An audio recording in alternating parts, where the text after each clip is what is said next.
Welcome, kids. So glad you guys could join us and your parents this Sunday. It's amazing. You guys remember what we learned about last week? We've been learning fruits of the Spirit all summer. But last week, we learned about a fruit that is called goodness. And I'm not talking an apple. That's just what God gives us as a picture for the fruit. But I'm talking about the fruit of goodness. And we learned that being good to each other is also being kind. It's the way that we love each other. But today, this morning, we're going to be learning what an amazing fruit of the Spirit, and this one is faithfulness. And so we're going to be talking about an incredible character in the Bible. You might have heard the story before. We're going to go into depth. His name was Daniel. Super cool. And so Daniel was one of the most important leaders in the whole of country of Babylon. Not to be confused with Babylon. I always thought it was Babylon when I was younger. But you guys are probably just a little smarter than me. Now, Daniel lived in Babylon ever since he was just a young man. And he had ruled for a long time. He was so, I feel like, highly respected. And so, now that he was over 80 years old, he was serving a king called Darius. Darius. Darius? Yeah, it's Darius. Oh, Darius? Oh, okay, sorry. I know, I thought it was Darius. No. Oh, it is Darius? It's Oh, Darius. okay. Oh, okay. Hey, what do you think of my hat, by the way? It's cool, hey? It's a tiger. And so, no, it's a lion. No, it's a tiger. No, it's a lion. Why are you wearing a tiger for Daniel in the lion's den? Okay, listen, Calli.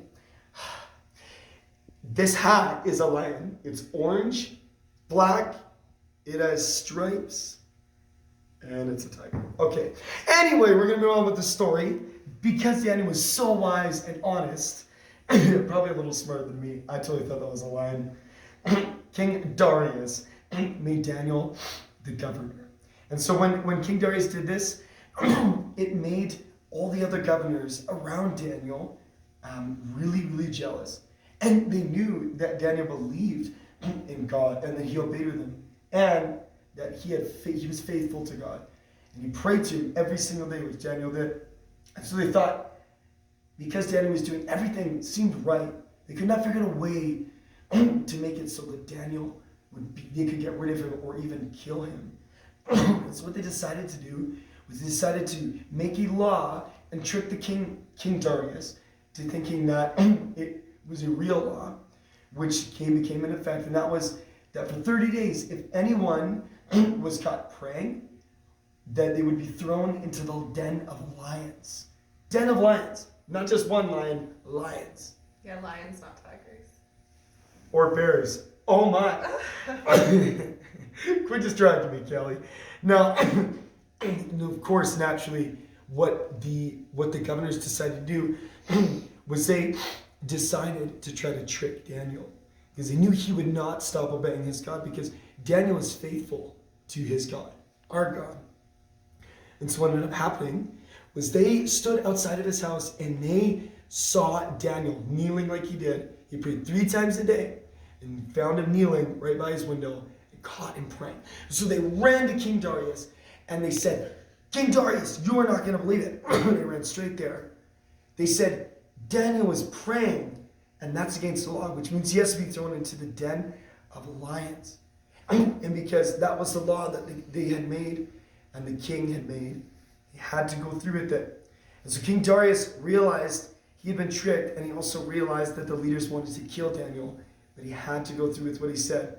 And so, one day, Daniel's thrown into the den of lions, and when he's thrown in there, kind of looks something like this, but probably nothing like this. It's kind of like gold. I mean, tigers and lions are similar. You know, kind of, Calli? A little bit. I don't know. Anyway, he gets thrown in the den of lions, and when he's there with the den of lions the whole night, King Darius can't even sleep.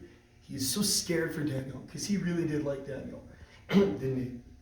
And so the next morning, King Darius rushes to the den, hoping that his God has saved him. And he says, Daniel, servant of the living God, was your God able to save you from the lions? Guess what? Daniel yells back, yes, your majesty, Daniel answered. God sent his angel to shut the mouths of the lions so they could not hurt me. He knew I did nothing against you. And so that's what God did for Daniel. And this is incredible. Our God is a great God, an amazing God. And what else did, sorry, Phil, what else did the king do after he pulled Daniel out? Well, he was super delighted. And so the king remembered that the leaders had tried to trick him, right? You guys remember that? He was trying to trick him because they didn't want Daniel to be one of the king's favorites. And so the king said, arrest those men and throw them into the den of the lions. So King Darius wrote a special law to everyone after this in Babylon to respect and worship the God that Daniel worshipped, which is our God. He is powerful and allowed Daniel to survive the den of the lions. And he also wrote something else too that you were going to read us, Calli. Yes, he wrote a speech. Said a speech, at least. He said in Daniel, peace and prosperity to you. I decree that everyone throughout my kingdom should tremble with fear before the God of Daniel. For he is the living God, and he will endure forever. His kingdom will never be destroyed, and his rule will never end. He rescues and saves his people. He performs miraculous signs and wonders in the heavens and on earth. He has rescued Daniel from the power of the lions. Whoa! That is crazy. And we got a sweet object lesson. Calli's going to show. I'd like to show you how faithfulness can protect you. And so this orange that is not peeled is floating. Wow, what? That's Yeah. cool. I mean, I feel like oranges do that all the time. But wait, why do you have an unpeeled orange? Well, I'll show you. What? What the So heck? that Is that orange has no protection. And look what happened. It just sank. It sinks to the bottom. So Yeah. you're saying that so that if we have God and we have this and we are faithful to God, we Yes. stay afloat and we don't sink. Mm-hmm. That's brilliant. Yeah. Well, thanks for sharing that with us, Calli. And thanks for joining us this morning, guys. It's been amazing. Give a round of applause to my helper, Calli. That was a wonderful round of applause. And we'll see you guys next week for the Yes. next Fruit of the Spirit. Bye.